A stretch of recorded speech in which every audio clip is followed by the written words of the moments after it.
এর বেশি বলার কোনো প্রয়োজন নেই। যারা বুঝেন বিষয়গুলি, আর যারা এগুলো বুঝেন না যে ওই সব দেশে কী হচ্ছে না বুঝলে এতটা যথেষ্ট। যে নবী সাল্লাল্লাহু আলাইহি ওয়াসাল্লাম বলেছেন ফালিয়াসবির আলী, ধৈর্য ধরো।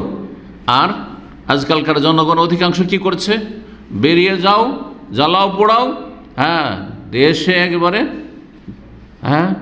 জনজীবন অচল করে দাও। জি না, এ হচ্ছে রাসূলুল্লাহ সাল্লাল্লাহু আলাইহি ওয়াসাল্লামের দিক নির্দেশনা।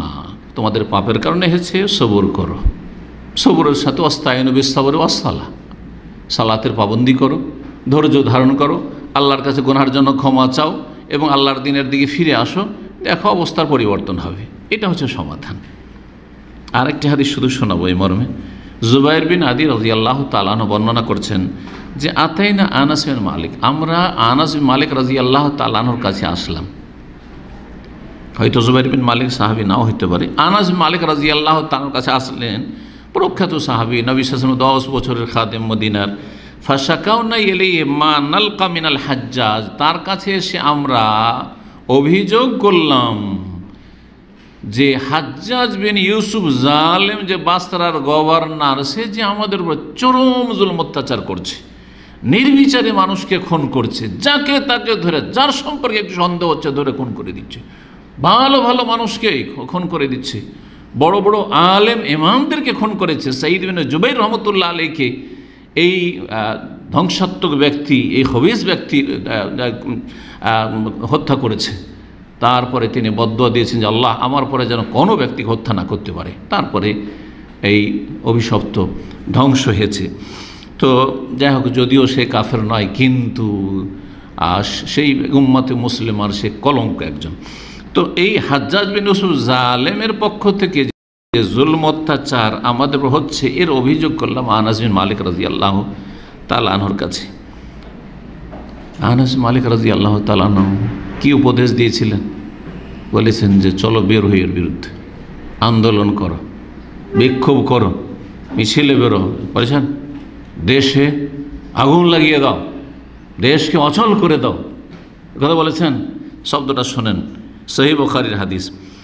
ফাকালা ইসবেরু, তোমরা ধৈর্য ধারণ করো, এত জুলম অত্যাচার হচ্ছে, ইসবেরু, সবুর করো, তোমরা ধৈর্য ধারণ করো। ফাইন্নাহু লা ইয়াতি আলাইকুম জামানুন, দেখো যেই জামানাটা আগামীতে আসছে সেটা সামনে রাখো, আর বিগত জামানা নিয়ে একটু চিন্তা করে দেখো কোন জামানাটা বেশি ভালো। 10 বছর 20 বছর আগে যে জামানা ছিল সেগুলোকে আমরা কিন্তু খারাপ বলতাম। কি খারাপ অবস্থা, কি অশান্তি। 30 বছর আগেও আমাদের মনে পড়েছে, 30 বছর আগেও যে অবস্থা ছিল সেটাকে আমরা খারাপ বলতাম। কি যে অবস্থা মুসলিমদের, আর কি যে মুসলিমের জুলম অত্যাচার হচ্ছে, বলতাম না।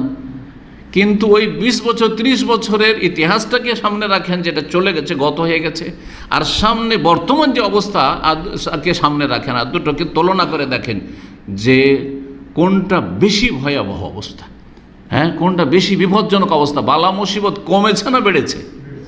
বেড়েছে। আগের অবস্থা ভালো ছিল না এখনকার অবস্থা ভালো? যে আগের চাইতে এখন আমাদের অবস্থা ভালো সব দিক থেকে। হ্যাঁ, পয়সার দিক থেকে একটু ভালো হয়েছে, পকেট একটু গরম হয়েছে। 30-40 বছর আগে মানুষের পকেটে একটু পয়সা কম থাকতো, এখন পয়সা একটু হয়েছে, কিন্তু বাকিগুলো সব অশান্তি আর অশান্তি, আযাব আর আযাব। জি, ইসবিরু, ধৈর্য ধারণ করো। ফাইন্নাহু লা ইয়াতি আলাইকুম জামানুন ইল্লাল্লাযী বাদাহু শাররুম মিনহু, কারণ যেই জামানাটা আসছে এই জামানার চাইতে তারপরে যে জামানা আসছে সেটা আরও বেশি খারাপ, শাররুম মিনহু। বর্তমান যে জামানা, আগামীতে যে দিনগুলি আসছে, এটা ভাবিও না যে ভালো অবস্থা হবে, কারণ মানুষ ভালো হচ্ছে না, খারাপ হচ্ছে। যখন জনগণ খারাপ হচ্ছে তখন আল্লাহর পক্ষ থেকে আযাব বাড়ছে, শাস্তি বাড়ছে। হাত্তা তালকাউ রাব্বাকুম, যতদিন পর্যন্ত তোমাদের রবের সাথে তোমাদের সাক্ষাৎ না ঘটছে, ধৈর্য ধারণ করতে। কতদিন ধৈর্য ধরতে বলেছেন? দেখো 2-4 বছর ধৈর্য ধারণ করে তারপরে বেরিয়ে যেও, মিছিল করে, বিক্ষোভ করে, বলেছেন। তারপরে বিপ্লব ঘটাবার জন্য চেষ্টা চালে, বলেছেন এই কথা। যেমন এক শ্রেণীর লোকেরা বলে যারা ওই ইসলামী আন্দোলনে বিশ্বাসী, ইসলামী দাওয়াতে বিশ্বাসী না, কি করে আন্দোলন করে একটা বিপ্লব ঘটাইতে হবে, একটা পরিবর্তন নিয়ে আসতে হবে। হ্যাঁ, আর তাদের আদর্শ হচ্ছে ইরান। তারা কি বলে যে আর কত ধৈর্য ধরবো, ধৈর্যের বাঁধ ভেঙে গেছে। ধৈর্যের বাঁধ কি হয়েছে? ভেঙে গেছে। আর তারপরে আপনারা যে বলছেন যে আল্লাহ খেলাফত দেবেন, আমরা যখন শিরক মুক্ত হব, আল্লাহর ইবাদতবন্দি করব, এটা তো লম্বা কোর্স। এ কখনো ইমাম মেহেদির যুগের আগে তো আশাই করা যায় না, আমরা নিজেরা ভোগ করতে চাই। সুতরাং দেখেন 70-80 বছর হয়ে গেল, কিন্তু এই স্বপ্ন দেখেই থেকে গেল। শুধু জুলমের শিকার আর অশান্তির কারণেরা কোনো শান্তি প্রতিষ্ঠা করতে পারেনি। কিন্তু যদি এই শ্রমটা তারা দিনের দাওয়াতে লাগাইতো, তৌহিদ সুন্নতের দাওয়াত দিত, ফরজ ওয়াজিবের দিকে দাওয়াত দিত, আল্লাহর মসজিদের দিকে ইবাদতের দিকে দাওয়াত দিত, যতই জালিম সরকার হোক, নামাজ পড়তে বাধা দেয় না আলহামদুলিল্লাহ এখন পর্যন্ত, তাই না? রোজা রাখতে, সিয়াম পালন করতে বাধা দেয় না, যাকাত দিব বাধা দিচ্ছে নাকি? হজ করছি বাধা দিচ্ছে নাকি? হ্যাঁ, তো যেই কাজগুলি করতে পারছি এগুলো যদি আমরা নিজেরা করতাম, অন্যদেরকে যারা বেনামাজি হয়ে রয়েছে, বেদিন হয়ে রয়েছে, রমজান মাস চলে যাচ্ছে, সিয়াম পালন করছে না, যাকাত দিচ্ছে না, হজ ফরজে আছে কতদিন থেকে হজই আসছে না, এই লোকগুলি হেদায়েত করতাম। মদ খাচ্ছে, সামাজিক অপরাধে জড়িয়ে আছে, চুরি ডাকাতি করছে, দুর্নীতি করছে, ঘুষখোর অফিসার, সুদখোর, এদেরকে দাওয়াত দিয়ে যদি খাঁটি মুসলিম বানাইতাম, আর এরাও যদি আমাদের তৌহিদ সুন্নতের দাওয়াতের সাথে একত্র প্রকাশ করত এবং এক হয়ে কাজ করত, তো কত এগিয়ে যেত দাওয়াতের কাজ। কিন্তু তা তো তারা করেনি। সবসময় ওই আর কতদিন ধৈর্য ধারণ করব, আর কখন পাওয়া যাবে না, আমাদের কি ক্ষমতায় পৌঁছিতে হবে, বরবাদ করে, নিজেরাও বরবাদ, অন্যদেরকে বরবাদ করেছে। যতদিন পর্যন্ত রবের সাথে মোলাকাত না হবে ততদিন সবুর করে, মরণ পর্যন্ত সবুর করতে থাকা, জালেমের জুলমের উপর সবুর করতে থাকে। তারপরে আনাস বিন মালিক, অনেকে ভাবতে পারেন যে এটা হচ্ছে তার ব্যক্তিগত মত, না, ব্যক্তিগত মত না, বলছেন সামেতুহু মিন নবিয়িকুম সাল্লাল্লাহু আলাইহি সাল্লাম, আমি এই কথাগুলি তোমাদের প্রিয় নবী সাল্লাল্লাহু আলাইহি সাল্লাম থেকে শুনেছি। তারও নবী, কিন্তু তোমাদের নবী বলছেন যাতে করে কথাটার গ্রহণযোগ্যতা বাড়ে। দেখো তোমাদের নবী কথা বলেছেন, এটা ভাবিও না যে কাপুরুষ। আপনি কি বলবেন যে আনাস মালিক কাপুরুষ? আর আমাকে নয় বলবেন যে এরা রিয়াল খোর, তো ডলার খোর, এরা ভোগবিলাসী হয়ে গেছে, এরা ওই সব জিহাদ মেহাদের কথা বলতে চায় না, এরা সরকার বিরোধী কথাবার্তা বলতে চায় না, এরা শুধু মিষ্টি মিষ্টি ইসলাম পালন করতে চায়। তো আনাস বিন মালিকও কি ওই রকম ছিলেন নাকি?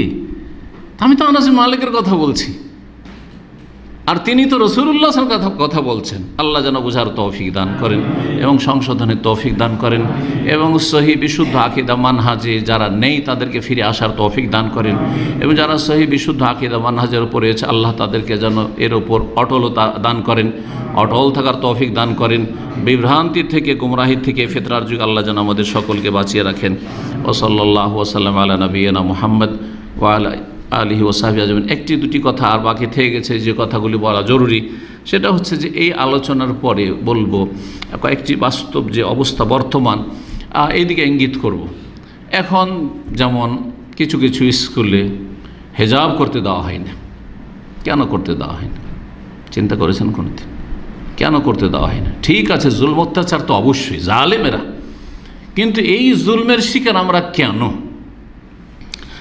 অনেক কোম্পানিতে আছে দাঁড়িয়ে রাখতে দেওয়া হয় না, অমুসলিম দেশে তো আছেই, ইভেন মুসলিম দেশেও অনেক জায়গায় আপনার কাজ দিচ্ছে না, কিসের জন্য? দাঁড়িয়ের কারণে। আপনার ভিসা হচ্ছে না, কিসের জন্য? দাঁড়িয়ের জন্য আপনার সমস্যা করছে। এগুলো কেন, কেন এটা হচ্ছে? জি, চিন্তা করতে হবে।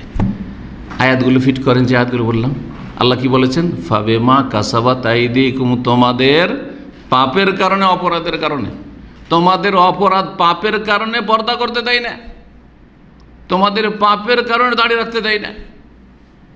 শুধু জালেমদেরও দোষ দিও না, জালেমদের সাথে তোমাদেরও দোষ আছে, যারা জুলমের শিকার হচ্ছ।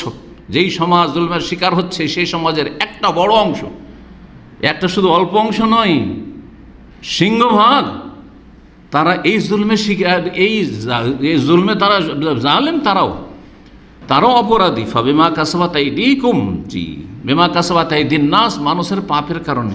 কিভাবে? অধিকাংশ মুসলিম মহিলারা হেজাব পর্দা করে না, করে না, করে না, তাহলে অপরাধী কি না? যখন দেখছে সে অমুসলিম জালেমরাই হোক অথবা মুসলিম সমাজের জালেমরা হোক, যারা কর্মকর্তা স্কুলে রয়েছে, কলেজে রয়েছে, আর হেজাব পরে স্কুল কলেজে যেতে দেয় না, তারা দেখছে যে অধিকাংশ মুসলিম মেয়েরা হেজাব পর্দা করে না, আবার এরা কয়েকটা কেন হেজাব করে আসবে? জরুরি নয়, সেই জন্য করে না। মেজরিটি যখন করে না, তার মানে ইসলামে হেজাব পর্দা করা জরুরি নয়। এটা যেন মেসেজ আমরা মুসলিম জাতি দিয়ে দিচ্ছি, হ্যাঁ, নেতাদেরকে দিয়ে দিচ্ছি, স্কুলের কলেজে কর্মকর্তাদেরকে দিয়ে দিচ্ছি, অমুসলিমদেরকে মেসেজ দিয়ে দিচ্ছি, এই ভুল মেসেজ দিয়ে দিচ্ছি যে ইসলামে আমাদের কাছে হেজাব পর্দা করাটা জরুরি বিষয় নয়, জরুরি বিষয় নয়।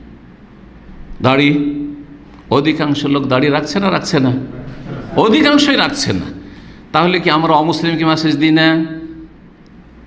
একটা অমুসলিম কোম্পানিতে অথবা অনেক মুসলিম কোম্পানিতে, ফাসিক পাপিষ্ট সব কোম্পানিতে দাড়িওয়ালাদের চাকরি হয় না, দাড়িওয়ালাদেরকে পরেশান করতে থাকে। হ্যাঁ, কিসের কারণে? কারণ তাদেরকে একটা মেসেজ আমাদের জাতি দিয়ে রেখেছে যে অধিকাংশ আমরা দাড়ি রাখি না, তার মানে দাড়ি রাখাটা মুসলিমদের কাছে জরুরি না, সুন্নাত। রাখলো যার ইচ্ছা, না হলে কোনো ব্যাপার না। বলছে না? বলছে না? অন্তর থেকে বলছে, কাজে বলছে, অনেকে মুখেও বলছে। বলছে না? বলছে না? তাহলে অপরাধটা কার? শুধু জালেমদের? না, জালেমদের সাথে আমাদের মুসলিম সমাজের অধিকাংশ শরিক, বেহা বেপর্দা মহিলারা শরিক, আর তারপরে দাড়ি মুন্ডনকারীরা শরিক এই অপরাধে। চিন্তা করুন।